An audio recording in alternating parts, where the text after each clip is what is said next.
All right, let's get this thing started. Let's do our awkward intro. Oh boy. Oh boy. What are you trying to say? Why are we standing? I don't know. It's very real. Was I supposed to spend the rest of my life feeling miserable on basic TV? Why are you with Charlene? God, why are you with me? I don't know why I'm still with you. I mean, I used to know, but I don't. Basic Teen TV. Hey guys, welcome to Basic Teen TV. We're a weekly podcast where we talk about some of the greatest 90s teen TV dramas. And the first show that we are currently talking about is Dawson's Creek. My name's Melissa. I'm Victoria. I'm Cindy. And tonight we are talking about Season 3. We're about halfway through Season 3, episodes 13, 14, and 15. All right. How are we only halfway through? Let's jump right in. I know, right? We are, but This is the longest season ever. It's like 53 episodes. And wait, how many seasons are there total? Seriously, there's only 18. 6. No! Wait, how many for real? 6. Oh my god. We're not even. We're We're like barely a quarter halfway of the through. way through the show. Through the No, series. we're halfway through season. We're 3, halfway so through we're season like, 3 and halfway through the whole series. Like a so little like more. Fifth. I mean, Right, a little more than 3/5 half. of the way through. We have a little more than halfway to go to finish out the show. 2/5, 2.5/5, Oh my gosh. 3/10, 4/10. We're all very gifted with math. I was like, we're a quarter of the way through. There are 6 seasons and we're on season 3. That's a quarter. All right. Episode 13, right? Called Northern Lights. Speaking of Northern Lights, there was a possibility that if we were like a little bit farther north and definitely out of the city, that we could have seen the Northern Lights either last night or the night before. But I'm sure they would have looked nothing like the beautiful Northern Lights that were viewed in this episode. That was like footage at the of the fucking Northern pole. Lights. They were like in Alaska.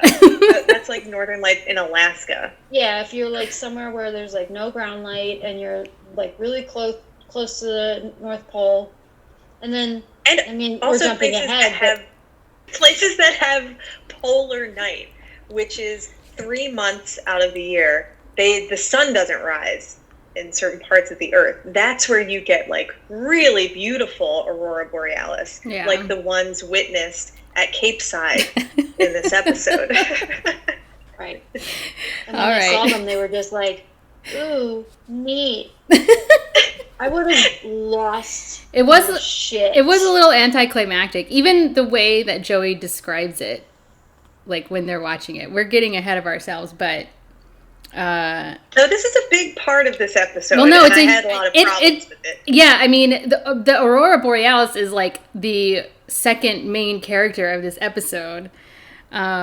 So turns out that Joey is still talking with that boy AJ. Oh, I have to also say this. So in the last discussion that we had, one of the episodes is when they went to go visit the college, and I assumed that it was because I saw the word Cambridge on a poster that they were at Cambridge University, which is not true at all.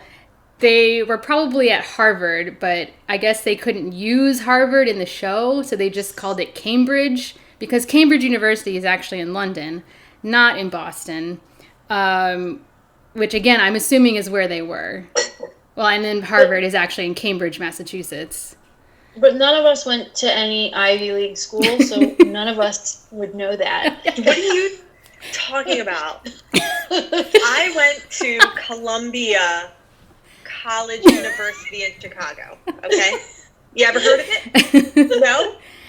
The year that the year that I started at Syracuse was the year that it dropped out of the top 50 schools in America. I went to state school, okay, for art and photography. All great decisions. Super accredited colleges I'm and doing okay. universities. I'm fucking unemployed right now. And it's not the first time, and we can't blame it on the fucking pandemic.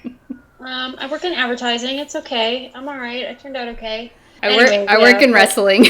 The whole gang thinks they're getting into Harvard or Cambridge or whatever. Yeah, so I just have to point that out because, one of our 5 listeners is going to, come at me on Twitter or something, or Instagram. I mean, and be like, you're an idiot! Ivy League schools either, so... Because our listeners are our friends, and we don't know any people like that. Except for Mommy. Yeah, I've never met a person like that. Never even, passed them on the street. All right, so AJ is in town, or he's asked Joey on a date. He's going to come down from school and take her out to watch the Northern Lights. Apparently, this is a rare opportunity in their area, and AJ thought it would be a good first date. I can't remember what character said this, but one of them, maybe it was Dawson, was like, "Aren't we a little too far south to see the Northern Lights?" And I was like, yes, you are. You cannot see Aurora Borealis that you actually witnessed in Massachusetts. It just would never happen. Well, yeah. And it was fuzzy, grainy footage from... It was stock footage that they just bought. Yeah. And it looked like it was from 15 years earlier than when they shot this. It was totally different. It was all grainy and shit. Oh my God. I laughed out loud. I know we're not at this part, but it was the scene that stood out the most to me when they finally witnessed. All right, well, let's get through the rest of the show so we can get to that part. So, Joey is anxious about her date with AJ. Pacey is about to premiere in the school play, and he's really nervous, and he's actually upset that Joey is not going to be there for opening night because she's going on this date. And from the last episode, we got the sense that Pacey is developing feelings for Joey, and so sounds to me like he's just trying to find ways to have her around all the time. The other thing is that Henry is avoiding Jen at school. He sees her and then runs off. And what else? Oh, Dawson quits film class. Oh, he's having one of his existential crises. And he's written down all the posters in his room, and Jen can't deal with the fact that his identity, he doesn't have one now, that he's redecorating his bedroom. And that girl Nikki is upset because she doesn't have a partner in class or something like that. And I thought the writers were trying to make something happen between those two, but Dawson is really uninterested. No, nothing is happening between the two of them. Right. We're led to believe that there would be, and maybe there still will be, but maybe not, because she's black and he's white, and you just can't do that in 1999, 2000, whatever. Well, hey, girl, they've got Bessie and Bodie together, all right? Yeah. You can have You're right. You can have a white chick and a black guy on a predominantly white show. Guy, they did cast the black guy to just be out of an entire season and not explain, and then randomly show up again. Yeah, I feel like this season, I don't know if I've commented on this or not, but there's been a sprinkling of people of color that didn't exist in previous seasons. Way more, actual characters, and not and people reoccurring characters with lines and stuff, like Principal Green and Principal Green's daughter, who is Nikki. Mm-hmm. I guess that's it. Yeah, because the two black people in town probably related. But I have noticed way more extras too. There were never black extras. They made a point to have kids in school in the background who were black too. Yeah. Yes. Well, that is a topic of discussion in a couple episodes, either the next one or or episode 15. So we've kind of set everything up already, right? Yeah, Pacey's freaking out. The first major thing that happens is that Pacey's freaking out because fucking Joey isn't there for his opening night. So he's like shooting hoops. No one can find him. And then Dawson finds him in the gym room throwing hoops. And he's like really stressed out because Joey's on this date rather than coming to see him on opening night. Yeah. So I thought this part was funny. They had an understudy go on for Pacey before Pacey decided to re-enter and like, I think it was 15 or 20 minutes late. So the play had gone on for 15 to 20 minutes with an understudy who was like this blonde dude that looked a lot like Dawson. And then when Pacey returns, Andy, who's directing this thing, is like, oh my God, thank God you're here. Go on, go on. And I was like, no. If the understudy has Already started acted the role for 20 minutes worth of the play, you don't just swap them out halfway through. I was gonna say that's not how it would happen, right? Like the main lead would just, if he showed up late, would just be screwed because it's like, well, the understudy's already out there for you. We can't confuse the shit out of people. Well, and then also like that would be unfair to the understudy. Like he started, he's filled in for you because you were MIA. So we're gonna let this kid finish it out. But you're right, Andy shoves him in there, and he ends up doing great. Apparently, like he walks on, and his first line on when he walks on the stage is like, "He brought the house down." And I was like, "What?" Everyone started laughing, and I was like, "Wait, what's so funny about this line? I don't understand what's going on with this play at all." Yeah, do we even know what play they were doing? I don't know. It had a title. As and they showed as it a most lot, plays, but I don't remember what it was. Yeah, most plays have titles. True. Barefoot in the Rain. Are you looking that up right now? Or are you just guessing? I'm guessing. Oh. I thought it was Barefoot Foot something or Rain something. I can't wait until Victoria actually finds it. Barefoot in the Rain. No, I think you're thinking of Barefoot at Cape Fest, which was 2 episodes ago, where they. You're thinking of another Dawson's Creek episode. Barefoot at Cape Fest. That was 2 episodes ago. It was called Barefoot. That was not the name of that episode, though. Oh, it was Barefoot in Capeside. That's what Cape Fest. Oh, I wrote it down wrong. I wrote Capeside, but you corrected. God, Melissa. Episode 11 was called Barefoot in Cape Fest. The musical festival that was featured in the show was called Cape Fest. Okay, what was this play called? I'm trying to find that. Barefoot in the Rain. They do a lot of things barefoot in Capeside. Did we find that? Did you look that up? No. Me? Yeah. No. I don't have to look anything up because my memory never fails me. And it was Barefoot in the Rain. Okay. Well, while Victoria's looking that up, meanwhile, AJ and Joey are on their date, and he takes her to some, like, a professor's house, right? Where there's a lot of, like, older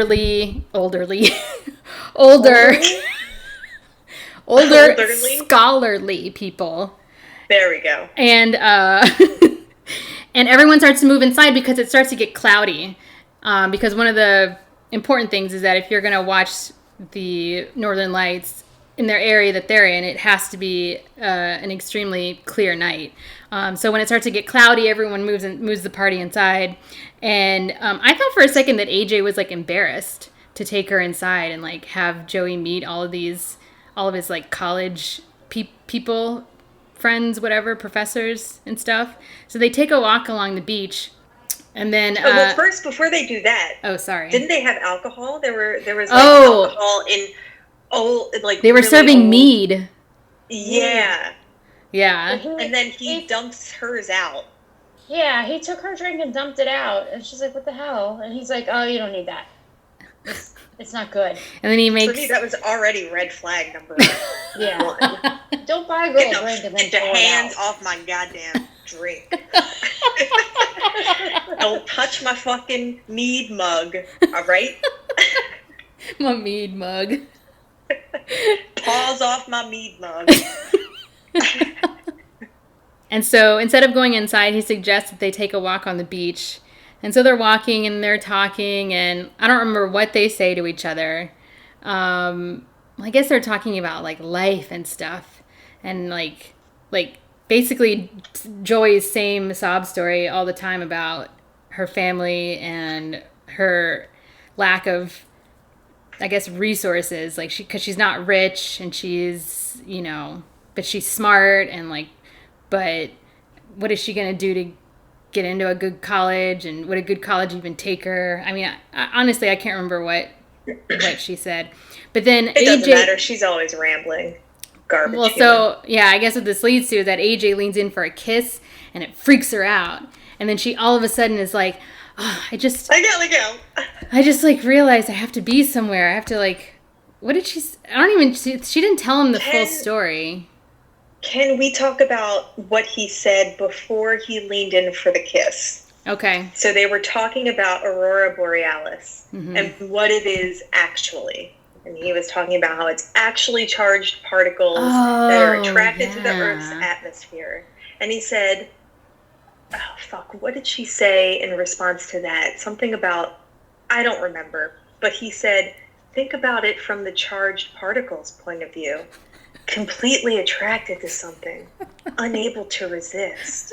And then he went in for a kiss, and I wrote down, God, I would leave after that too. Like I would also come up with something. And I'd be like, ooh, I have a thing. I gotta go.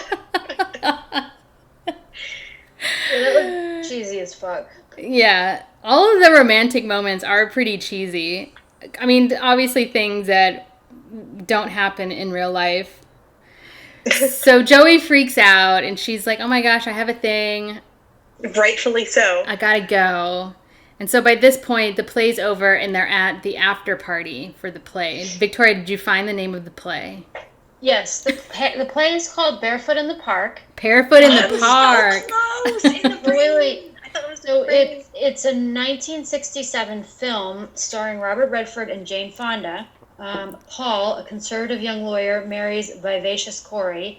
Their high passionate relationship descends into comical discord in a 5-flight New York City walk-up apartment, which is what we saw in the play. Yeah, the apartment scene. The line that Casey delivers that like brings the house down is like Andy pushes him out on the stage, and he like has like a panic moment and he's heavy breathing, and then he's like, oh, did you know that it's 5 flights of stairs? And then the whole like audience. And everyone was like, somebody has to walk up 5 flights of stairs to get their apartment? I guess what? That's Melissa's reality every day. I'm raising my hand. I'm like, that's me. That's me right now. That's me today. That's me every day. That's me like 2 or 3 times a day because I have a dog. Yeah, anybody who doesn't live in New York thinks that's probably comical. The rest of us are just like, man, that sucks. Your apartment's on the wrong floor. You need to move into an elevator building. Yeah. So they're at the after party, and everyone's there except for Joey. And what I found really funny about this whole scene is that Pacey, so I don't know where this after party is, but it looks like some restaurant that they rented out, cleared out all the tables, but there's a bar, and Pacey is sitting at the bar by himself, drinking out of a tiny glass with some dark liquid in it. And I was like, what are they trying to do here? Like, why did they just post up this quote, this like 16-year-old kid at the bar by himself, like looking like he's drinking whiskey? I would assume because this is a somewhat school-sanctioned after party for the play that they wouldn't be serving liquor to the kids. So I'm like, is he sipping on some Coca-Cola? That's okay. So I had multiple thoughts about this too. So before everyone breaks, you see Jen and what's his name? Hugh. What's his name? Henry. Jen, Henry, and Grams is there.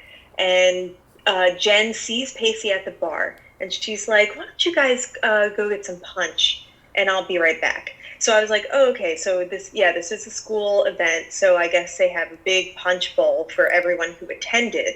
And then I saw the bar and Pacey, and I was like, maybe the maybe they have wine for adults at the bar. I mean, it would be odd. Like, no play that I was in high school did they have wine for the adults. But we'll go with it. And then I was like, wait, is that whiskey? Is he drinking whiskey, or is he just, like, sipping Coke like a lonely drunk at the bar? And that's even weird, too. Yes.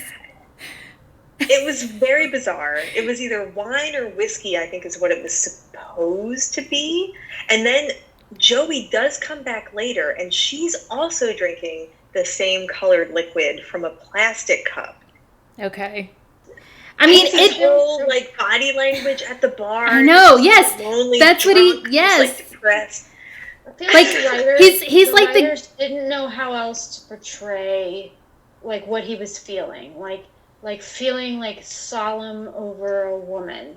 And they portrayed it in the only way that they knew how, which is, like, guy at a bar. Yeah. Yes. And they're also adults. The writers are adults, so they're like, this is Right. what I would do. Yeah, And they forgot what it was like I to was be like 16. pouting over a woman. I would go have a drink at the bar by myself and, like, complain to strangers. Or what I would have done is as Pacey, as a 16-year-old Pacey, I would have had some whiskey in my pocket in a flask and snuck it in and then been at the bar. And then I would have asked the bartender for a Coke, but give me it in a small glass. Or what do you call those? What do you call it? Not a highball, but whatever glass you serve whiskey in, whiskey neat. A tumbler. A tumbler, and I would just say, give me a Coke, but in a tumbler. Sip on that Coke, or guzzle it, and then And you sneak in my whiskey when I'm done. You know what? That would have been way more interesting to watch. Yes! If they filmed that, like him in the bathroom with his flask. Or even at the bar, like just being like even like kind of doing it Yeah, you hold it down below discreetly. the bar, Yeah, real quick, and like you're you like, you "There's flash Yeah. you flash Yeah, clearly, we're all like. you flash the Clearly flask on wasn't. screen. We all know so many methods that we keep talking about. Like, or you could do this. Okay, moving on. Okay, moving on. I had to point that out. Okay, so I guess this is going back to Henry and Jen for a minute. I guess this is kind of a date for them. I thought it was really funny when Henry shows up at the auditorium for the play. Jen's already there. She saves some seats. And, of course, Grams is there with her. And I thought it was really funny that when they all sat down to start watching the show, that they put Grams right in the middle. I'm like, Grams, what are you doing? Like, why are you being a cock blocker? Come on. I thought Jen did that on purpose. I think I think you're right. I think Jen did that on was being purpose. Weird, because they had a plan. They had a plan to have a date, and like Henry was avoiding her because he knew that she was going to flake. So he was trying to avoid her so that that's right. She couldn't like pin him down and be like, I have to cancel, because this is before text message where you could just text somebody and be like, I told you. Or like ghost them because you're not at school, so you don't have to see them if you don't want to. Right. So she finally pins him down, and he was like, tells her, he's like, I'm avoiding you because you're going to cancel. And she's like, I'm not canceling, I'm just postponing. And he was like, right, Same bitch. She's a little difference. pissed. Same And then- difference. And then she was like, oh, but I have to go to the play on Friday. And he's like, great, I'll go with you. And she's like, okay. She's not. She's not ready. She's not ready to admit that she has feelings for Henry. Yeah, and then also, like, she was going with Graham, so she doesn't want... It's weird to, like, introduce your new boyfriend to your family. Yeah, but she could have used that as a tactic. Because, like, maybe some boys would be afraid of meeting the parents or the grandparents so early on in the quote-unquote relationship. That's true. And that would have freaked Henry out, Could just you be know? like, She be could like, have... my grandma's going to be there. And be like, Yeah, oh, all right, never mind. exactly. So that But was... yeah, it was... That was one she weird was part. being weird the whole time, and then she was weird when he showed up. And then, yeah, for some And then when reason, they're they at sat the... down, Grams was in the middle. Yeah, I laughed a little bit when that happened. But then when they're at the after party for the play, Henry somehow makes his way into the rafters of this restaurant, of this establishment, and does this sort of like grand gesture thing, and it was really weird and awkward. And my only question was, how did he get up there even, and how is he going to get down? Well, he was imitating a scene from the play. Right. Because I mean, apparently there's like a scene in the play where Pacey's like, where he's drunk, his character's drunk, and Yeah. he's out, yeah. Right. I would have been so highly disturbed by this spectacle oh if yeah, I were Jen. This is like a huge, huge problem and red flag. This person is drawing so much attention to himself and like making a spectacle and being a fucking unhinged weirdo. Well, and that's what because Jen he has explains to an him. He has an issue with her, and he believes that she's like embarrassed to like him, or like whatever his issue is. That's something that the two of them should like discuss in private. And he like airs out their like early relationship dirty laundry Before they're even in an actual relationship, before Jen has even admitted to him, much less herself, that she has feelings for him. Yeah, he's doing some pretty crazy stuff, which she explains to him afterwards. Like, at the end of the show, they're, like, walking along, and she's just like, you gotta stop with the grand gestures. Like, you just gotta, like, stop it. You gotta stop it with all that stuff. Yeah, don't climb the fucking walls and stand on a high beam in the ceiling. I wrote down, What are you doing? he makes a fool of himself. Yeah. Her did. Her did. And then what else? Oh, AJ shows up at the party because he's kind of like, yo, Joey, what happened? What's up? What happened?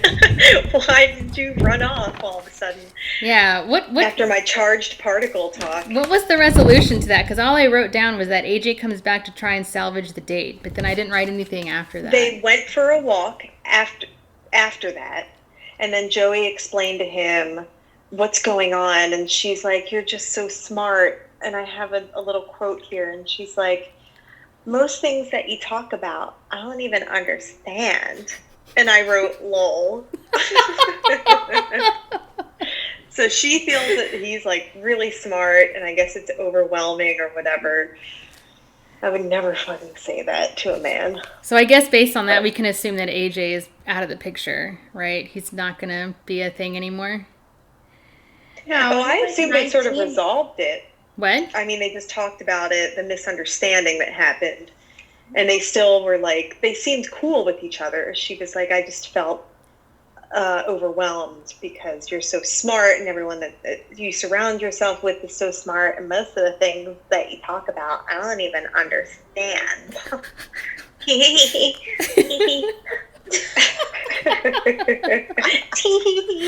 I only understand bed and breakfasts and art, kind of, and like Dawson.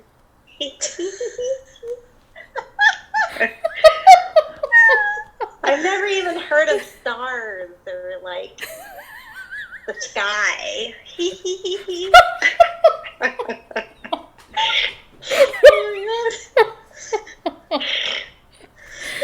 Oh my gosh. All right. Okay. But then Joey goes home, and she's just like trying to get in the door, and her sister's like, there's a boy to see you, one that we both know very well, and it's Dawson. And I'm like, Jesus Christ.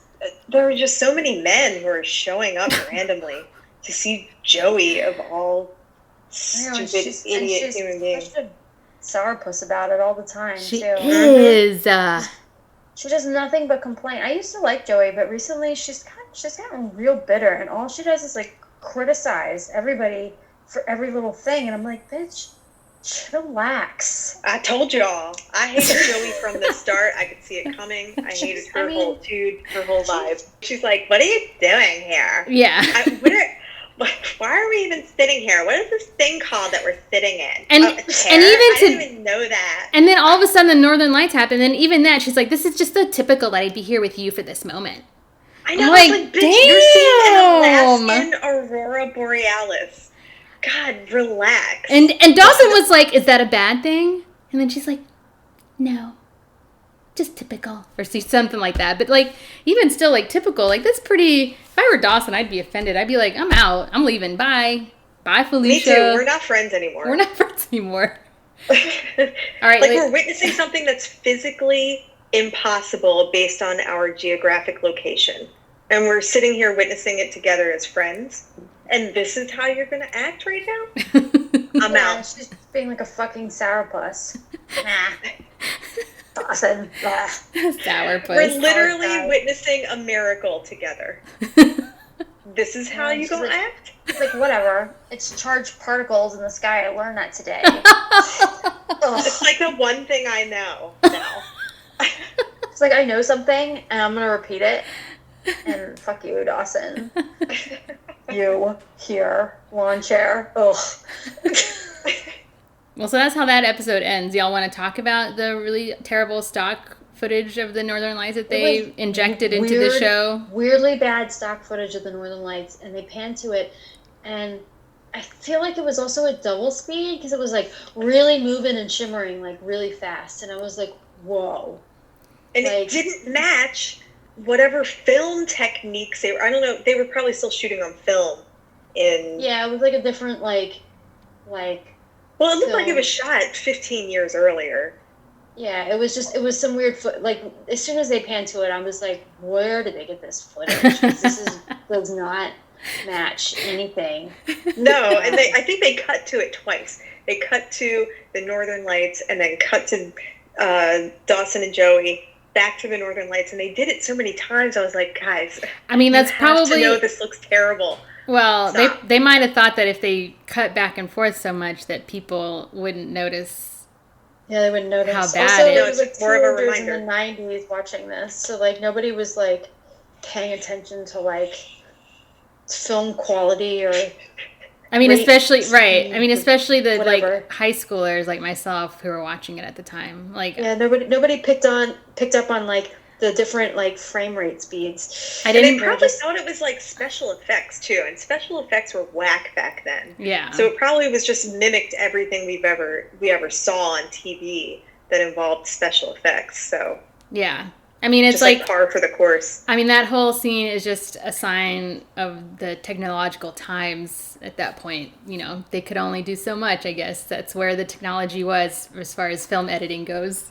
Okay, episode 14, Valentine's Day Massacre.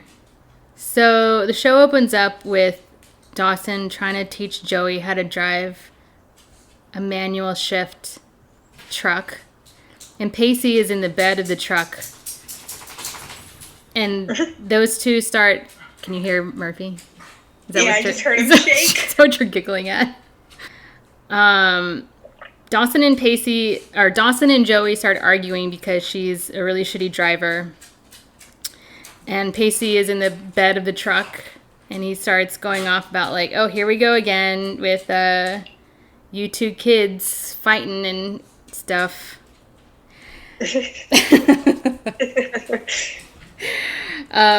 Pacey learns about some party that's going to be happening, an anti-Valentine's Day party that we're introduced to a brand new character. We haven't met him yet at this point in the show, but a brand new popular guy is throwing an anti-Valentine's Day party, and it's a super secret thing.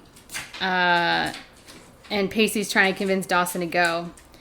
And Joey's like, Dawson, why would you... She's very critical of Dawson throughout this whole episode. Super annoying. I know, it's exhausting. Yeah, it is super annoying. I'm like, Joey, get off of fucking Dawson's... Junk. Yeah, like, just stop, man. But what she says to Pacey a lot, whenever her and Pacey start to argue, this is how she always opens up her argument. She says something to the effect of, Pacey, I know this is a hard concept for you to grasp, but blah, blah, blah, blah, blah, blah, blah, blah, blah. And then she goes into her whatever concept is that she's trying to break down for Pacey. Ugh, bitch. Yeah, why is she such a bitch all of a sudden? Yeah. They're talking down to everyone. Yeah. But So everyone loves her still. Everyone's working so hard to help fucking Joey all the time. And she's nothing but an asshole in response. I hate her. So everyone's key to getting into this party is Jack, because Jack's on the football team, so he knows all the right people, so he can find out there's a password to get into this parties, and because he's on the football team, he's able to like get the password. Isn't this party on a golf course? It's on a golf course. Oh, I didn't know there was a password. I thought they could just show up. I know, this is like Capeside's version of a field party. I'm like, it's in a field, it's in the outdoors. What's the password? Yeah, just How show did up. they get access to all these golf carts? Yeah, because So is it at a country club? They convene on the golf course, and I'm like, is this the party? Because this is just like their friends. So I'm like, you can just do that in somebody's backyard. Maybe then they like hop in golf carts and like drive for a while. Okay, so you know how Jack and Andy kind of live on the country club side of town? So maybe this is actually in the country club area.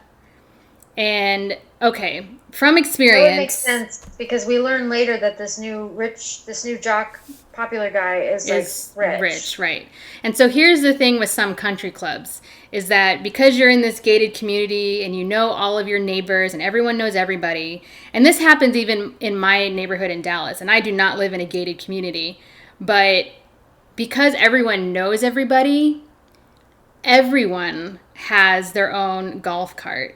And so instead of like getting in your car and driving your kid to their friend's house, which is the next street over, and yet you still don't want your kid walking over there, you just jump in the golf cart and you drive them over.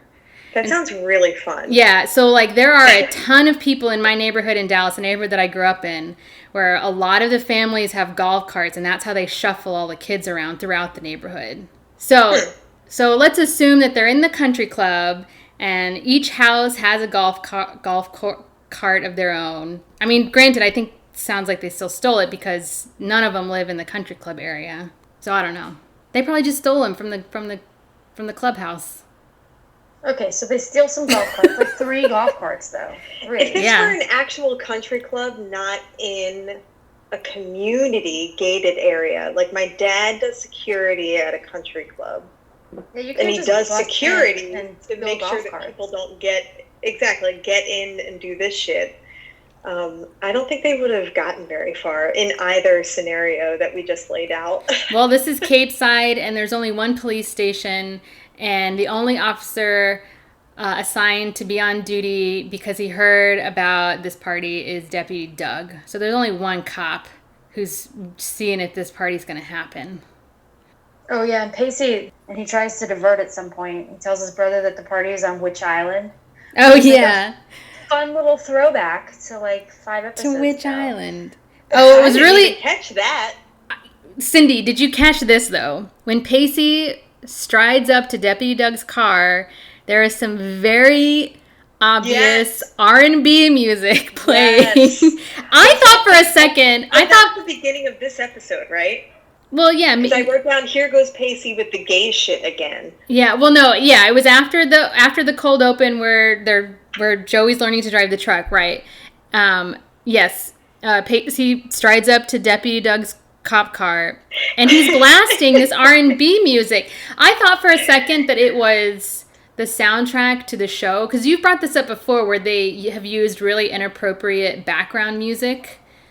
You know, and so I thought it was one of those situations, but when Pacey points it out, and he's like, Doug, what the fuck are you listening to? I was like, oh, okay, so But then I was like, Doug is listening to some real shit right now in his cop car, parked wherever he is. Just leave the man alone. He's just listening to some shit. Yeah, so I definitely heard the song, and I wanted to know what song that was, because I was like, kind of into it. I was very much into it. I was like, I know, like, I'm surprised that I brought this up first and not you, because as I was watching this scene, I was like, oh, Cindy's writing down some notes on this. I know it. I was writing down Shazam notes. Well, so there's the still, artist was in the album. Probably, even though it is a hypocrisy for the writers to keep doing this, for this type of relationship of Pacey and Doug to be happening, I think because Doug is not a well-developed character on the show, that this is kind of all that these two have right now, is Deputy Doug being the harsh older brother, cop brother, and Pacey just making fun of him and, you know, calling him gay because he likes R&B and Broadway. So I think, unfortunately, that's, like I said, that's all they have right now between these two characters. But speaking of gay people on the show, Jack's ex-girlfriend is coming into town because she just recently broke up with her boyfriend. She's really good friends with Andy, and so Andy was like, "Come up here." And it's Valentine's Day, and she's single, and she was so annoying. She was annoying. I hated her. Her name on the show, this character's name is Kate Douglas, and I got really annoyed because they all decide to go to this party, even Joey. And when Jack and Andy and this girl Kate show up, they see Pacey and Dawson.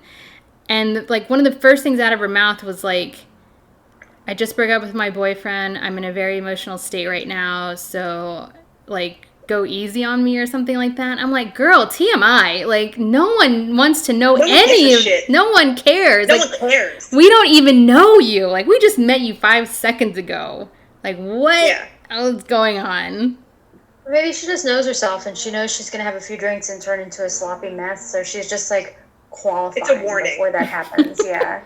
She's like, guys, I'm going to have like my 3 Jell-O shots and then I'm going to be a disaster. And here's why. I'm going to have my 2 sips of Boone's Farm and then I'm going to barf everywhere. Oh, Boone's. Shit my pants and be crying. Boone's Farm. I remember those. I'm going to have 1.5 Zimas and lose my mind.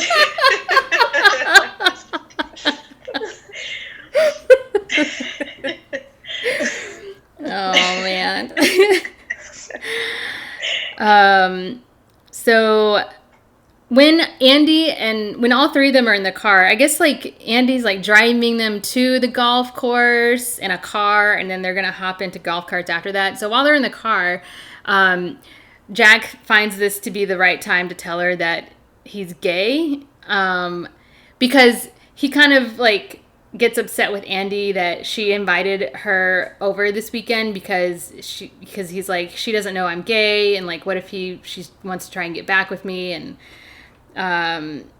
Andy's just like, well, you know, just deal with it, I guess, or you know, find a way to tell her that you're gay so that way it can, you know, not make everything else go badly. I don't know. So he thinks that on the drive to the party that this would be a good time to tell her, and she starts crying. And she's like, before he tells her, before he can has a chance. She even had half a Zima. Right. Yeah, so before Jack's had an opportunity to tell her, and before they've gotten to the parties, she lets it out that the reason that her boyfriend broke up with her is because he's gay. And Andy and Jack like look at each other like, oh my god. So Jack is like, great, I can't tell her now. Like she's gonna think she has a problem because all of her ex-boyfriends are gay. I think she does. Yeah, I mean there is a certain type of girl that. Yeah. I don't think I'm one of those girls. I'm pretty sure I'm not. As far as I know. I've probably been brought to my attention before, you know, and from any previous relations. As far as I know, none of my ex-boyfriends are gay. But as far as I know, none of mine are. But I did have a lot of like guy friends in high school, and I knew that gay was a thing, and I had like 1 or 2 like openly gay guy friends, but then I just had like a bunch of other guy friends, and I just never thought about it, and there was never anything like romantic between us or anything. I just like had a bunch of guy friends. I was like one of the guys. All of those guys were gay. You're one of the girls. Yeah, they were one of the girls, and I just didn't know. I had no clue. But yeah, I didn't, but it's like subconscious. Like I didn't purposefully like seek out like closeted gay guys to be friends with. That was just like the They type were of cooler person. and they were more Yeah. open and fucking understanding than like a jock fucking straight dude. Ugh. So Jack is like, great, I'm screwed. I can't tell her. They show up at the party, and the popular jock guy. I didn't write his name down. What's his name? His name is Matt Caulfield. Yeah. They call in the next episode. They call him Caulfield. Caulfield, yeah. He's a bigger role in the next episode. Yeah, so he strides up and he's like, I don't remember inviting you kids. What's the password? And Dawson drops it, and I can't remember what he says the password is. What's the password? Yeah, was it pineapple? No, it was I like wasn't paying it was a attention. phrase. Me either. It was a phrase. I that he- like dipped out for a minute during this I didn't know there was a episode. password because it was a field party. You just show up. So they say the password. And you should need a password to get in the golf cart. You shouldn't need the password once you've stolen a golf cart and gotten all the way to the party. Well, And this party, by the way, it's like there are kegs everywhere, and also dumpsters are on fire. They're like trash fires what? and kegs. Really? Yeah, I remember swear to seeing God. trash I don't remember. Fires. Are you sure it There wasn't more like trash cans. like a bonfire type No, I saw situation? one trash can and it was on fire. Well, that might have been like a bonfire. on a golf course. You can't do any of that shit on a golf Right, course. not- they You weren't can't- supposed to you be can't doing even have a any of party that a on the golf You're course. ruining the green. You're But you ruining definitely can't light it on fire. it. You're causing thousands of dollars in damage of like perfectly cut grass that like rich old guys want to like putt on. Mm-hmm. You're Yeah. not supposed to just like wander around on it. Well, that's why it's a secret, and that's why you needed a password, and that's why it was like limited invitation only. It all makes sense. Yeah. Victoria. Oh. Yeah. So whatever, they get the password right, and he offers the gang some Jello shots. It's their cover fee. He's like, there's a cover fee too, and they're like, what? And what his cover fee is that you all have to take a Jello shot. I'm like, that's a cover fee I enjoy. I'm like, I would pay that fee. Except, So- no, not for a Jello shot. You'd pay a cover fee for an actual shot. Jello shots are like, But this is high school. This is high school. that's true. It was like 99 bananas. Yes. And they were like, actually yeah. pay money. They just had to take a Jello shot in order to participate in the party. Right, yeah. Which I found suspect because like Jello shots are like whatever. It's not really a shot. That's the point And that then- Cindy was making, but I'm just saying this is high school, and Jello shots are cool in high school. Okay, They're but cool in Dundalk, too. So. they're still cool. I've done Jello shots in the last 12 months. Anyways, maybe not in the last 12 months. Cause I of was the going to say, the pandemic. last 12 months. in the last You've been making them 24 in your months. apartment? She's just I mean, got I her whole could. fridge is full of Jello shooters. What else do I have to do?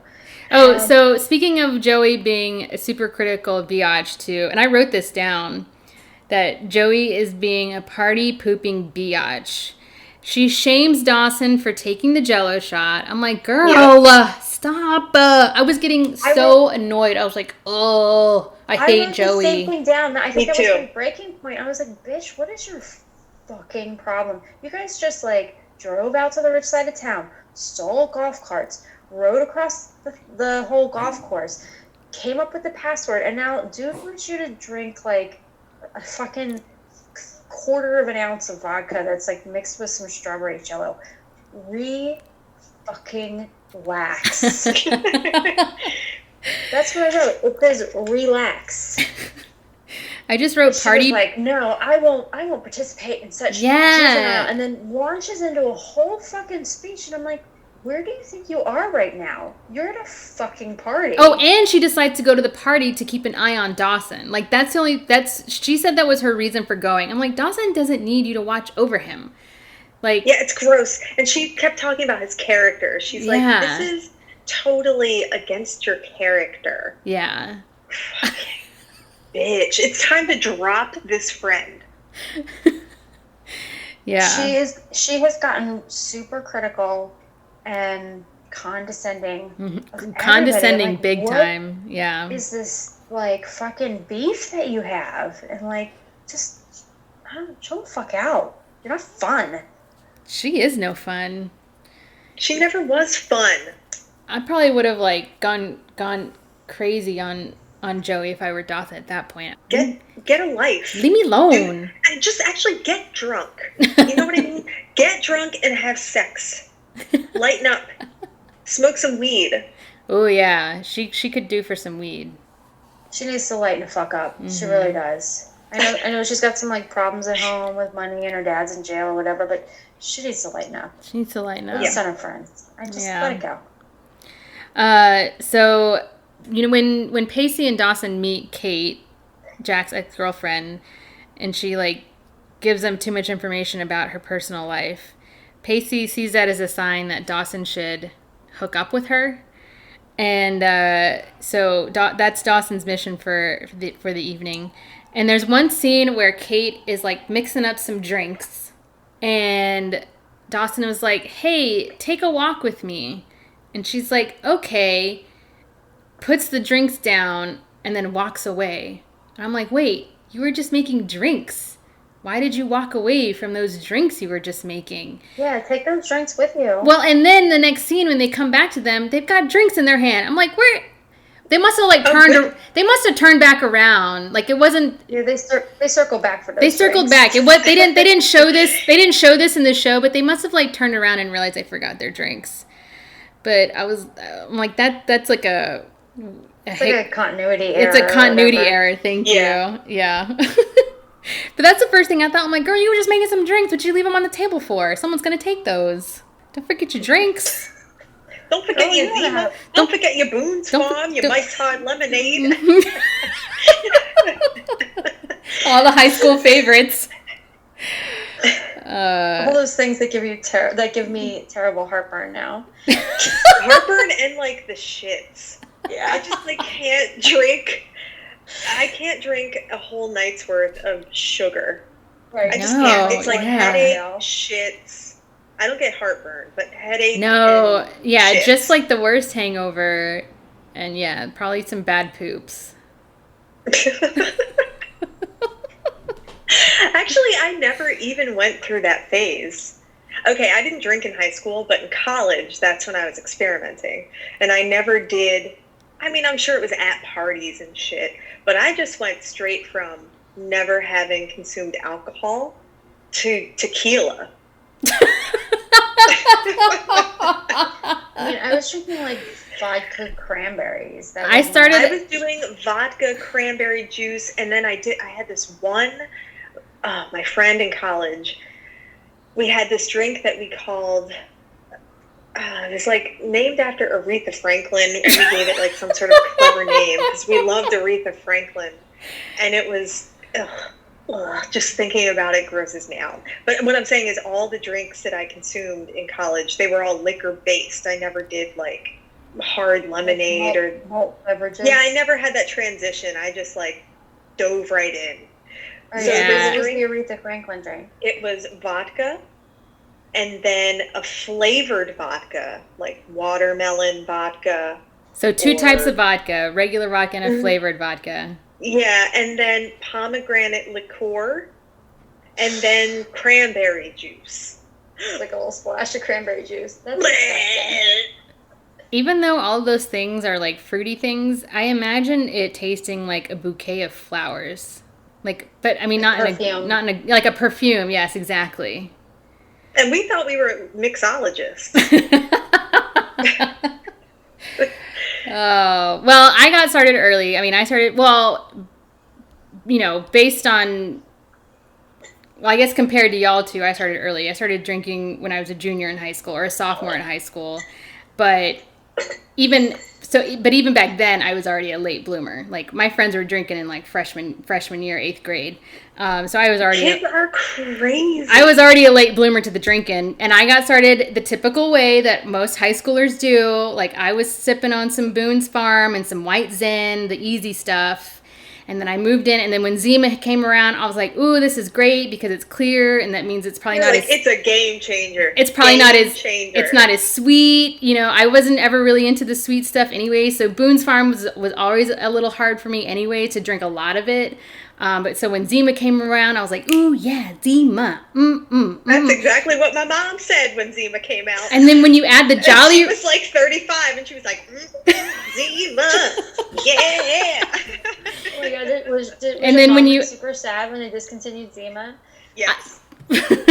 Oh, and then when you add the Jolly Ranchers to your Zima, and it gives a little bit of sweetness. That's You fun. That's a know. fun idea.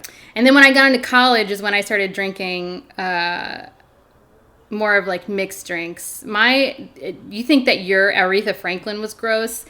I was an avid drinker of the Amaretto Sour in college, which is disgusting. I mean, I was drinking at college bars, so I don't think it was mixed very well to begin with. So it was super sweet. I can't imagine how gross that tasted Super at a college sweet. bar in like a plastic cup. And I have to give props to my friend Nicole, because I think it was either sophomore or junior year of college when we was home for a break, and she was like, here, have a beer. I'm like, oh, I hate beer. I can't drink beer. She's like, you know what you should do?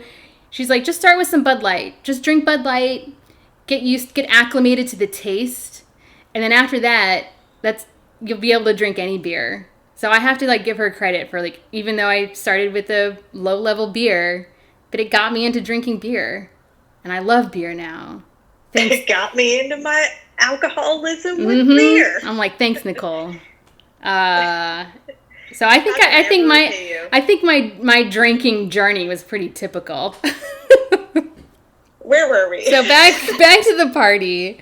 So Dawson and Kate go for a walk, and then they get into this whole conversation about how Dawson is not the type of guy who's going to take advantage of a girl, because a guy who's going to take advantage of a girl doesn't say that he's going to take advantage of a girl.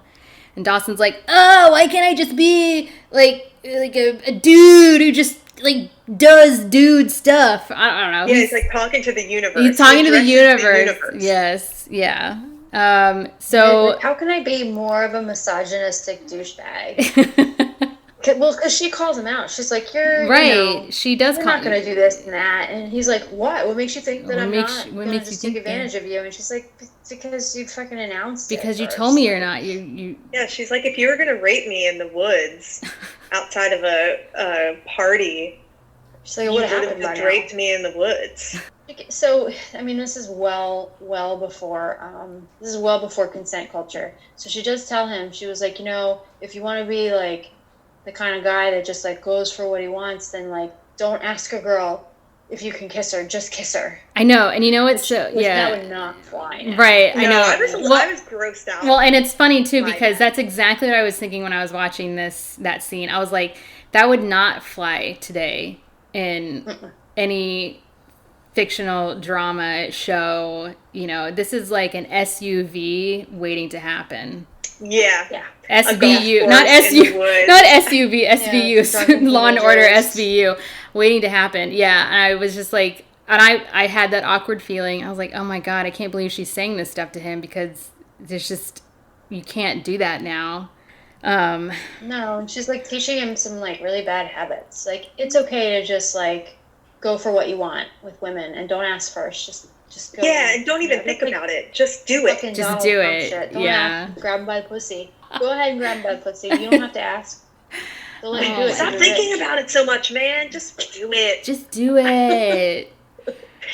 So he's gonna try and do it. He leans in for a kiss, and then she's like, "Uh-oh, I gotta throw up," and she throws Yeah, up. and then she vomits because she's that girl. She is that girl. She had She's her. like, I warned you, bitches. I warned She's like, you. I told you. She at went the beginning." overboard. She didn't have just 1.5 Seema. She had the full 2, and She's like, it was too much. I'm done. But the whole time she was speaking, she seemed so sober. I know. She and seemed with it and together. And then all of a fine. sudden she's Fine. speaking. Cut It was back cut to like to Pacey, who's upside down with a bong in his, like a beer bong in his hand, and we hear sirens. But he's No, but- I was gonna say before that, like Andy and Joey, you see them like leaving the party. Like they leave, Oh. like they're there for like, I don't know, 20 minutes or something, and then the two of them, fucking sticks up their ass, like get back in the golf cart and leave because they're like, ugh, immature children drinking alcohol. I'm like, why did you go there? Why did you go there? Well, And so Andy they're was the like, designated driver. She wanted to show Kate like a good time, like take her mind off of her gay ex-boyfriend dumping her. Andy wasn't so bad this episode. It was more Joey that was just the crazy Yeah. biatch. But then as soon as they hop back in that golf cart, they get pulled over, and I was like, Oh, that's where are right. they? They do get pulled And over. they're in the Deputy golf Doug, course. He's like shining his flashlight in their face. I'm like, you just pulled over two sober as fuck, like teenage girls in a golf cart, and you're like, I'm Deputy Doug. You guys Let me are check those busted pupils. Yeah, you guys are busted for cooking meth. But where was the cop? They were in the golf course. How was Must have there been, a like, cop car? It must have been approaching like the parking lot or whatever, like, Yeah. wherever they were going to return the golf I cart. thought they saw lights. I thought I remembered Maybe the lights, the cop lights. Maybe he drove. I out do on the remember. golf No, course? yeah, I remember the cop lights like coming up behind him. Man, Yeah. This golf course is destroyed. Yeah, you The could. cop you could car not drive drove a all car. over it. There were trash fires. There's puke everywhere. Mhm. I forgot about that part. Yeah. So Andy and Joey get pulled over, and then I don't know. It goes to commercial, and when it comes back, is that when we see Pacey upside down with the beer bong? I think so. So I guess Yes. they were little snitches. They were snitches. They're like, we're and- not doing anything, and we're totally sober, but there's like this whole party back there where everyone's fucked up. All the kiddos. So all the Is kids that get thrown into jail. They get thrown into the Yeah, drunk Deputy tank. Doug single-handedly rounds up all those teenagers and puts them all in the drunk tank. Like every single one. Every of them. single one of them.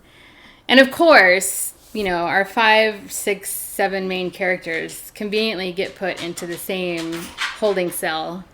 Mm-hmm. Yeah, because it's customary to put men and women in the same holding cell. Yeah. Yeah. They're all sitting in the cell together and they all start talking. And I don't remember the order of things, but just to get this out quickly, Jack admits to Kate that, well, she figures it out. He's about to spill it to her, and she's like, "Oh wait, you're gay, right? You're gay, aren't you?" And he's like, "Yeah, I just didn't want to like upset you because your most recent ex-boyfriend is also gay. I didn't want you to think he had a complex." And then Kate, this new girl who I'm assuming is only in this one episode. She's a one episode character. Kind of leaks it out that Dawson and her were going to kiss, and Joey, back to Joey again. Joey, she's sitting next to Dawson in the cell. She like leans forward and looks at him, and with the most like condescending, judgmental tone, she's like, You kissed her? Like Dawson's Yeah, right in there. front of her. Right in front of her, yes! Like she's some dirty whore, and Dawson is some some douchebag or whatever. Yeah, he's like using her. Yeah. That's what he said at one point, that he was using her. Or taking advantage of her, that's what he said. That's what she said. Yeah. I don't really remember. Yeah, she wasn't like judging the girl. She was judging the fact that he like tried to kiss her while they were drunk. She was like very upset about that. Yeah. But still, while everyone was in the same While room. everyone was there. So she's talking about people as if they aren't there. And she She's goes, like, this bitch was so fucked up on Zima's, and you tried to kiss her while she was fucked up on two Zimas. God. What does this say about your character, Dawson? Yeah, and what does Dawson say to her? I can't remember, but they started getting into it. And Yeah, so I mean, at this point, he should have said was "Shut the fuck up, bitch, and mind your own business." Mm-hmm. Mm-hmm. Because she's laying all kinds of judgment on everybody. Fucking, when did she get so self-righteous? Right? No. There's been like a weird attitude change. I mean, she's always been cynical and like negative and all this stuff, and I guess she's always been a little judgmental of her friends. But this past 2 episodes, it's been really, really bad. Yeah, she's just been like she's PMSing taking it for up like a 2 notch. months. Yeah. Yeah. Like, Everett, just take a chill. Like, Yeah. you just And that's basically what Dawson is sometimes like. keep your mouth shut. That's kind of what Dawson says to her. Like, why? Right? I can't really remember what he says. Well, so bottom line is Dawson and Joey start getting in, right? Dawson and Joey. Yes, I said the right names. They start getting into it. Pacey interjects and he's like, here we go again. The whole Dawson and Joey drama, blah, blah, blah. He starts getting all upset and he's just, he's saying out loud what I've been feeling this whole time, that the Joey and Dawson story is old and it's boring and I'm over it. Ditto. Yeah. Like, either fuck or get off the pot. Right, yes. So eventually everyone gets bailed out except for Pacey, because Pacey's dad, who is like chief of police, is like tells Doug, like directs Doug to tell Pacey that he's going to sleep it off here in the jail. Oh, and then so everyone gets bailed out, and then we I think we see Dawson coming back home with his dad. Like, they're entering the house and Dawson's like, "You were really quiet tonight. Like that must be an indication of how big my punishment's going to be," or something like that. Dawson's like, "Can't you just chalk it up to teenage exuberance," or something like that. And his dad's like, "I don't care that you go to parties. I don't care that you drink or whatever." Maybe he doesn't say drink, but he's like, "I don't care that you go to parties, but what I do care about is that you fucked up my boat, and now I'm getting you out of the drunk tank." He's like, "That's what I had a stripper party." And having strippers in the house, right? He's like, "That's what is concerning me. So you need more discipline." So I figured he was going to ground him. I was like, "Ooh, Dawson's about to get grounded for life." No. He gives him a fate worse than grounding.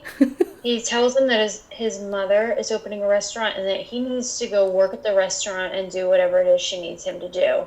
And he looks like his world just fucking ended.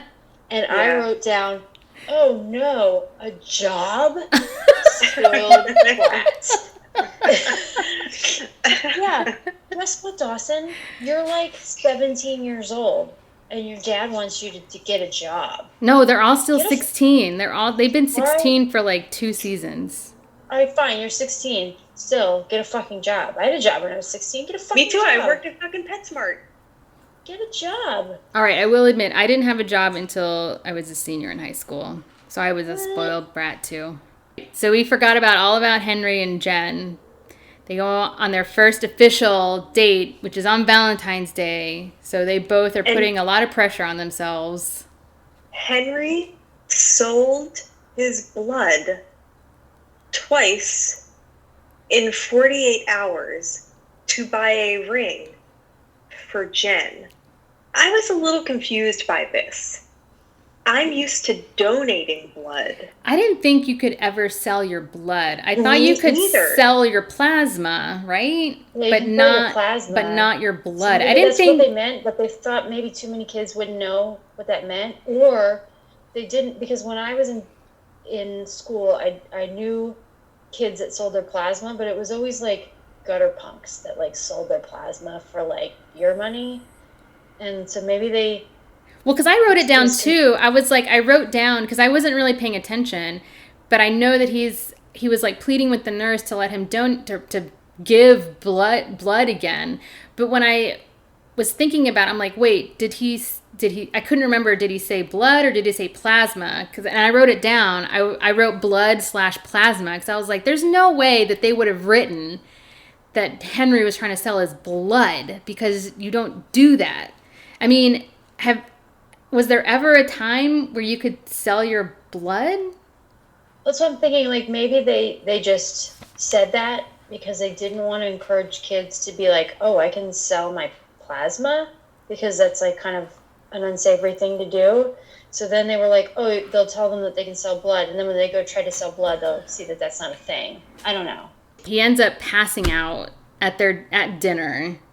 and he gets carted off in an ambulance. And before he's taken into the ambulance, he hands Jen the ring, which if I were Jen and some boy gave me a ring on our first date, like a ring with a stone in it, I'd be like, if you sold your blood to buy me a ring for our first date, bro, red flag, slow your roll. This is way too much. Yeah. Well, so, and Jen goes home, like, afterwards, and she's like, this is the worst date ever. You know, my date got taken off in an ambulance. And Grams is like, well, maybe he's just trying to be what he thinks you want him to be. So basically, it's Jen's fault that Henry's trying so hard. Who wants someone to do that or be that? I mean, he's doing what anybody would do on a first date. He was trying to impress her. He was trying to impress her. She was, like, all confused about it. And then he's like, well, he's not. She's like, why doesn't he just be himself? And she's like, well, he's trying to be what he thinks you want him to be, which is, like, I don't know. To me, I saw that and I was like, duh. Like, I don't know. That's what people do. But even she was like, can we just, like, go on a date where we don't pretend like we're a couple in their 30s? That's what she said. Yeah, that's what she said. I was like, I did a lot of dating in my 30s, and if I had a ring for every first date that I've been on, I'd have a closet full of fucking rings. Blinging it up.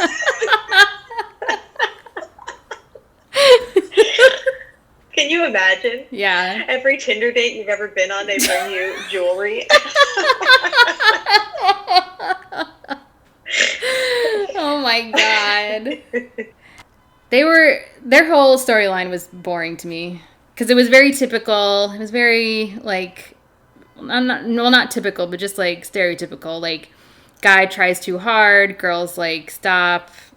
Like, let's just be ourselves. Can we just be ourselves? Let's stop selling our blood. Let's stop selling our blood and just be ourselves. All right. Moving on to episode 15. This one was called Crime and Punishment. Lots of crimes, lots of punishments this episode. Mm-hmm. So it opens up with Joey painting at the school. She's painting a mural. This was very popular at that time period. People would get, like, Chinese symbols tattooed on their body, and it was, like, a really popular thing. So she's doing a mural. Super trendy thing. We don't know what it means at first, but it's like Chinese characters. Yeah. A huge mural, and then a smaller print on the side with, like, Chinese characters. Right, yeah. She has been elected by Principal Green to paint this mural to somehow express or symbolize school spirit or what the school means to her or something like that. So she's painting that mural, and then the next note that I have is that the cool jock boy is now sitting in front of the student disciplinary committee because of the party. And Andy is on this committee, and she hands down a punishment to him for the party. And there's a whole crew behind him, too. Like, what is that? Did the whole crew get the same punishment as him? They were only talking to him. No, he was being disciplined because he, like, cheated on a test or something. Oh, I thought it was because of the party. No, it was weird, yeah, because it was like he brought his entourage to his, like, disciplinary hearing. Yeah. Because they were all there. That's why I thought it was, I guess that's why I thought it was because of the party. He got an answer right that they didn't think that he should have known, and what he had done is he had pulled out his cell phone that apparently he has, and called his mom to ask for the answer. How did he call his mom during the middle of a test? It was how many Senate judges are. Oh, right. Is that what it was? Something about, I thought it was Supreme Court justices. It is. Supreme Court justices. How many Supreme Court? He called his mom to ask, and then she didn't know. So then they were like, but he said something like, he's like, you know, we live in some kind of tech era, so I pulled He out said my this- Star Tech. Yep. And he That's said what we it's live in cellular age. That's what he said. Yeah, we live in the cellular age, so I pulled out my Star Tech and called my mom. My Star Tech. She didn't know the answer either. So then Andy's like, so then how do you explain getting the right answer? And he's like, I guessed. It all And seemed then- like a very lame premise for being called in What's front a of the... Star Tech? I think she was... Is that his I cell think he phone was- brand? No, I think he was making a riff on Star Trek. But he was saying, like, having a cell phone is like having, like, a communicator on Star Trek. So he pulled out his Star Tech. You really think so? Are we, like, I'm gonna Google it. so far removed from this whole period in time that we're missing the joke here? I just can't believe that he called his mom. Like, wouldn't he just T9 text message her? No, there was no text messaging then. Yeah, there was no text messaging. It's T9. That's what. But What year was this? 1999. There was no text messaging in 99. No. I don't remember Maybe not. I don't remember sending text messages until 2004, maybe? No, I was T9ing.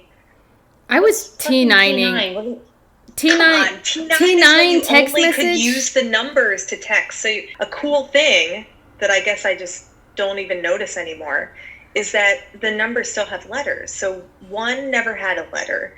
So if you're trying to say hi to someone, you'd have to hit 4 twice and then 4 again 3 times. Yeah.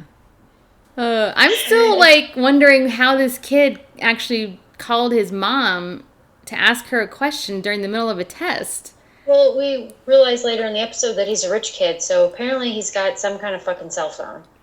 And he does not have text messaging because I honestly don't think it was a thing that everybody was using in 1999, He called mom. 2000. He asked how many Supreme Court justices there were. She didn't fucking know. And so he guessed, and he got it right. And then Andy was like, well, I think that you should get a failing grade, and then you should have 3 hours of detention. And then Principal Green is like, he's like, I don't think it's great what you did, but I'm going to let it slide. And then Andy's all embarrassed, because she's all like, wow. So at the end, so the PSAT drama is back in Andy's life. At the end of the committee meeting or whatever, Principal Green asked Andy to stick around because he has some news to tell her. And he says, you scored so high on your PSAT that now you're in line for a merit scholarship. And Andy's like, shit, man. Like, did I really deserve this merit scholarship? And so this is going to be like on her mind throughout the whole episode. Yeah, because she's thinking about how she cheated on the P Meaning practice. SATs. Meaning Practice SATs. I don't And I understand was like, why can she's we- in line for a merit scholarship on the practice SATs. And Yes. she tells somebody she tells Jack, right, later in the show. Later in the She admits episode. to him, Uh-huh. And he is straight up says what we were all thinking, which is, why are you freaking out about something that has the word Practice. in front of it? He He's actually like, says that. yeah. He's like, why are you going to chill the admit, fuck out. why are you going to like ruin your chances for, college applications over a test that has the word practice in front of it? It doesn't even count. It doesn't even Doesn't count for count. I anything. know. Yes, I know. So just take when you know what, you feel bad about it, learn from your mistakes, and when you take the actual SATs, don't cheat, and then you're good. Just let this whole storyline go. I don't want to hear about it anymore. This is fucking stupid. I feel like the writers might have just been like, we need to give Andy some drama this episode. So we'll bring back the PSAT issue. The next note that I have is that I literally wrote, Deputy Doug is given a bigger role in this episode. Pacey is moving in. Because he's And like... if I were Deputy Doug, or if even I were me, I would not let Pacey in my home. If I had my CDs alphabetized by artist, I would not let anyone in my home. So I am type A, and that was all I could think about because I was like, Doug, don't do it. Do not like going through my house. I was like, your apartment looks super nice. It's really Yeah, awesome. it was pretty cool. That window. That in the window, back wall in his yes. bedroom, I I'm know. like, That arched I'm like, window, what is that window? I was like, where does he live in Capeside? It's so cool. The cleanliness was very appealing. Yeah. If I went on like 2 dates with that guy and then I went to his apartment, I'd be like, marry me. Because it looks amazing in here. Sold. But I mean, he agrees to let Pacey stay, but he has, of course, a whole set of rules for him. Don't touch anything. Don't touch anything. Okay, so remember when we at the very beginning of our discussion we were talking about the fact that there's not a lot of black representation in this show, and they talk about this in this episode. And I just wrote down the question because I can't remember what made anyone bring this up, but it's and maybe maybe this will ring some bells for you guys. So we're at the B&B. They're getting ready to go see Joey's mural. Like it's being presented at a special event or whatever. And so it's Bessie and Bodie and Joey, and they're all getting ready. And Bessie's like making sure her camera has some film in it. And Bodie, like I said, I don't remember how this got brought up, but race got brought up. And Bodie was like, what, are there like 10 black kids in that school? And Joey answers in a joking way. She's like, there's 11. But I missed this whole scenario. It totally like I peeked up or perked up when they started talking about it. I wish I could remember the context in which it was all brought up in the first place. But it was definitely a statement on black representation, not only in this episode, but in fictional Capeside as well. I mean, just like you guys were saying before, there's been 2 other black people on this episode, and they're both related to each other. Principal Green and his daughter Nikki, who is a student. And then the third person who just comes in and out of the show is Bodie. So they all go to the school, and it starts out with this cheesy girl who's painted some lighthouse and a quote. And then they move on to Joey's painting, and it's a big reveal. So she still has like the painting tarp up or whatever, and they're going to pull it down. And when they do, it's just like black roller paint marks all over it. Just totally defaced. Vandalized her work of art, and she gets all embarrassed and she runs away.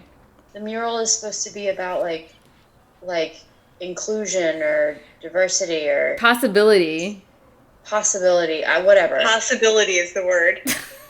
But like, I don't know, what does that have to do with anything? Like, oh, because I guess the whole idea was like, what's the one thing that we all have in common? Like, as students of Capeside, like what is it about Capeside that brings us together, that makes us common with each other? And she was like, nothing. She was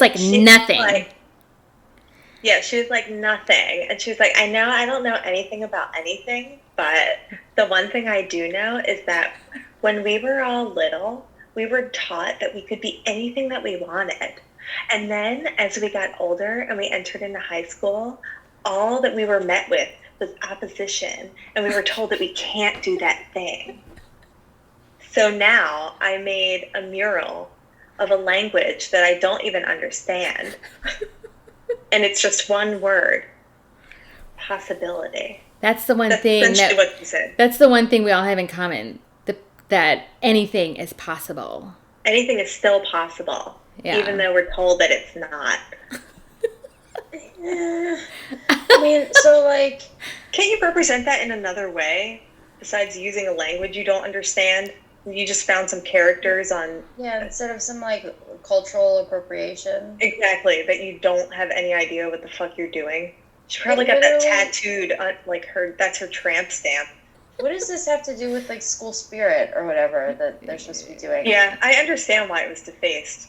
I kind of do too. I mean, it's not saying that it's right. It shouldn't have been defaced, but she was like, she was way out of her lane on this one, like way out of her lane. Yeah. Agreed. Like so much so that again, if she did it now, I think it might be construed as offensive. I'm like, yes. Yeah, it totally would. Man, you aren't. If you were Asian and you want to do something that represents your culture, absolutely, that makes sense. It's exactly what you. You're a white bitch from Massachusetts. It's exactly what you said. Cultural appropriation, and she's taking it. There aren't even Asians at Capeside. She's taking it. That, like, she's taking it for her own. Practically, like, looked good to her. Yeah. Again, another one of those things that would get a lot of criticism today. So rightly so, it got vandalized. Rightly so. But she gets all upset and she runs outside. She runs away. And then, of course, everyone follows her. Yes. Dawson and Pacey to the rescue. To make sure she's okay. Yeah. And Pacey's argument is really confusing. I just didn't understand it. He was just like, maybe there's just someone out there who just really doesn't like you. You know, like someone, it's not even about what you painted. It's just you. Like, they just don't like you. They're like, Pacey, what? Dawson's like, what the fuck? Why are you saying, like, I don't understand. Why are you saying this? I don't understand this argument. I mean, but his argument might be right. Well, yes, his argument might be right. It might just be like Joey rubbed somebody the wrong way, surprise, surprise. And so when she painted a mural that also rubbed them the wrong way, they were like, all right, fuck this bitch. But I also kind of think that in that moment, that's just not the best thing to say to someone. Like, no, you know. Yeah. I mean, yeah, I guess his rationale was like, it's not that you're a bad artist, it's that your personality sucks. And that you suck on your art. So, just, you know, take it personally, but just like, don't let it ruin your art career. Maybe just change your personality. At some point, they're back at the B&B, and Dawson goes over there and is trying to encourage her to paint it again, or like repaint it, and just finish it and fix it. And then she goes into this whole long spiel about his white privilege, or what I understood is his white privilege. She ripped him a new asshole, and then he was like, you left your keys at the school, so here are your keys, and bye now. No, those were the keys to get into the school so she could repaint it. I was like, why does Dawson have the keys to the school? He stole them. Where did he get keys? I've never met a student of a high school that had janitor's keys to the entire school. Yeah, he stole them. He swiped him from someone. They're not going to address this? They're not going to address it. Nope. All right. So that was Dawson's solution to the problem. Pacey's solution was to figure out who actually did it. So what we see Pacey doing is he's like sidling up to these two random kids. I guess they must be cool kids, you know, and is talking about, he starts off with some small talk, and then he's like, man, did y'all see what happened to Joey Potter's painting? Like, man, that really sucked. He's like, they were all like, yeah, it was classic. It was good. Yeah, it was hilarious. And he's like, so who guy? He's like, I'll make a bet with you guys. Like, you know, $20, you know, give me a name and we'll bet on who it is. And they're like, man, no doubt it was Caulfield. And so Pacey turns right around because they're in the cafeteria. Turns right around and sees Caulfield sitting over there and just like approaches him with it. And he's all like, I didn't do it. And I actually believed him. I was like, he doesn't give a shit. He wouldn't do that. Yeah. And actually, up until the very end, even after he confessed, I still don't think he did it. I'm surprised that, like, Joey is even on his radar. Right. Right? Like Like, he is at a level and she is at a level. Like, how does he even know she exists? Like, up to this point, the only interaction that Caulfield and Joey have had is at the golf course party where she rejects the Jello shot. I mean, all right, so I maybe have it a was hard enough. time. I have a hard time believing that Joey rejecting his Jello shot was such a huge knock to his ego that he then thought a good revenge or an equal revenge to this is to deface her mural. I mean, unless he was just so bugged by her, like, smugness. Like, how dare you, like, crash my party and then be, like, a, like, uptight bitch about the Jello shot that I offered you when you're not even invited. So then when he saw her painting some cultural appropriation mural, he was like, this bitch. Ugh, I am done bitch- with this. This bitch is just like, And the appropriation. He was totally thinking about the appropriation. Him and Pacey Yeah, it's like- have a real hard throwdown WWE-style fight in the parking It was lot. insane. Like- It was insane. Pacey picks him up and body slams him. Like, he does a legit WWE move on him. And then he also picks him up, or wait, maybe Caulfield picks Pacey up and like throws launches him the over a hood of car. Yes. Like, it was Who a fights like that in high school? Do you guys want to know what the fights were in my high school? It was like a lot of weak children throwing punches into the air and missing, and then grabbing hair and kind of like grabbing onto a shirt and like pulling a shirt up over the back of someone's head. That was it. I mean, yeah, they had a legit, like, serious fight. Like, I Well, would it have, was It was a choreographed fight. I would have expected more blood coming out of Caulfield the way Pacey was laying punches into him, into his face. So they end up in the principal's office, and for some reason, Principal Green thought it was important to bring counsel for Pacey and Caulfield in the form of a friend of each of the two guys. So for Pacey, it was Dawson, and for Caulfield, it was some other random kid. And Principal Green thought that these two friends would explain exactly what happened, I think. And were they like witnesses or something? Is that why they were there? like from the fight, I couldn't tell that anyone I think was they a were witness. witnesses. Okay, maybe they were witnesses then. I mean, I don't remember seeing Dawson anywhere around when this fight was happening. That's true. But I don't know. But both Pacey and Caulfield were like, "Don't talk for me. Don't say a word. Don't say anything." And Dawson gets like really gets lawyerly on his ass on Caulfield. Like, Because Caulfield was like, think I give a shit about this Chinese art? yes, that's And probably then what. he was like, Yeah, I was- Dawson was like, those paintings were locked up. I'm like, they weren't locked up. They were taped down with like painter's tape. Like, anyone could have like ripped those things down and seen what was behind the curtain. But But anyway, Caulfield said something like, I ain't never seen it. He didn't speak like this, but I ain't never seen it. Think I give a shit about some Chinese art? I was nowhere near it. And then Dawson was like, wait a minute. If you weren't anywhere near it, how did you know that it was Chinese art?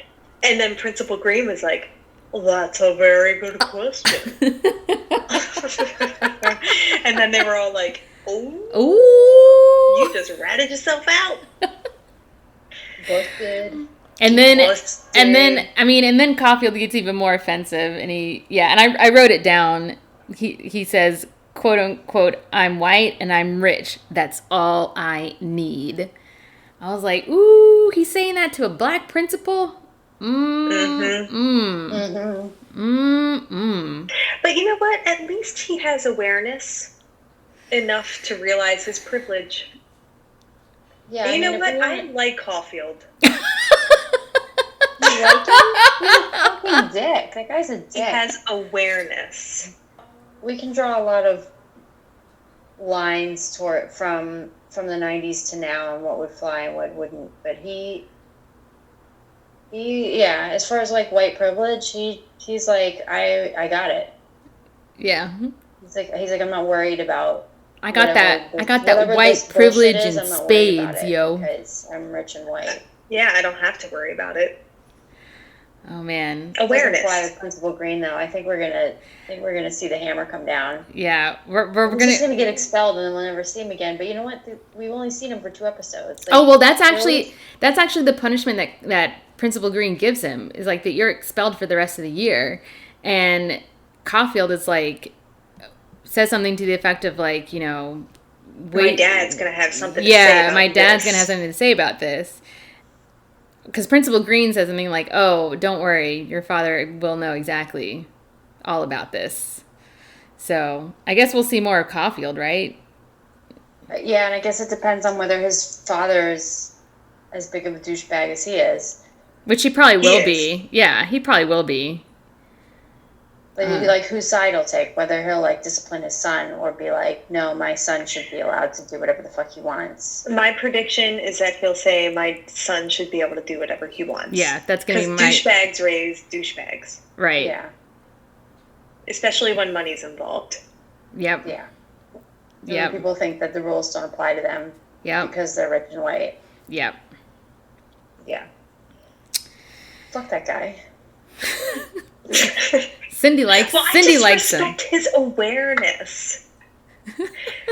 A lot of people don't even have that. At least he could like go to therapy with that awareness and make changes.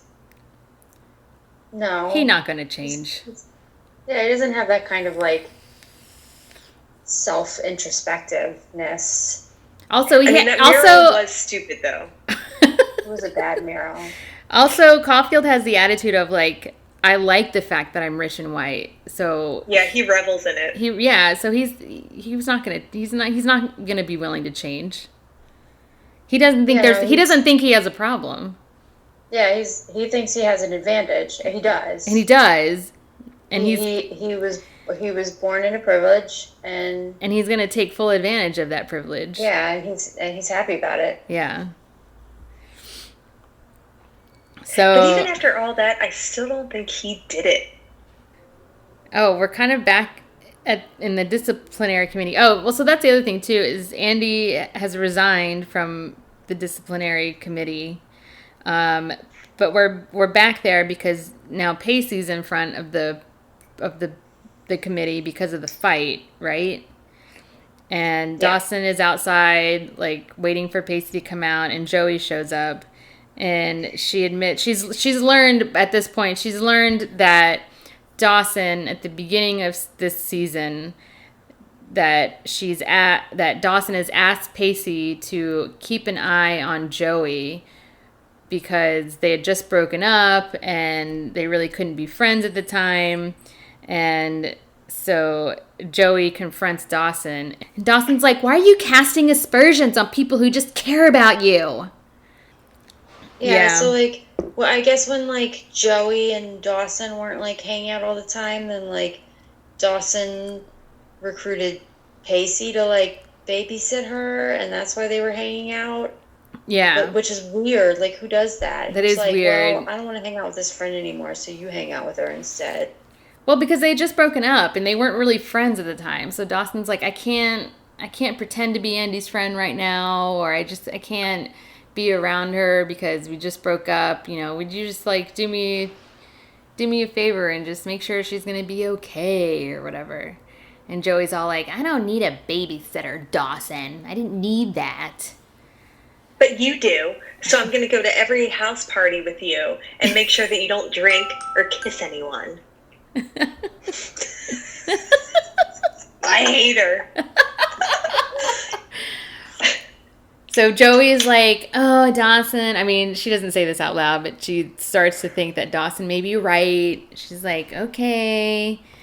So the episode basically ends with Joey showing up at the school because she's realized that Dawson's right and she should repaint it. And when she shows up, Pacey's already there and he's painting it white. He's like giving her a clean slate to work with.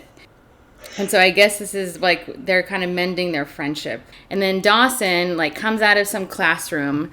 he's walking down the hallway and he sees them painting together, and he just has this like little smirk on his face, like all is right in the world now. So that's how it ends. Bravo. What an episode. Great ending. Great ending. Full Cheers. circle. I know. Full circle. I When know. do Casey and Joey hook up? When does that happen? I don't know. I thought it happened a couple episodes ago, but I was wrong. I do believe it happens in this season, though. I just don't know when. All right, guys. That's the end of the episode. Woo woo! Woo woo!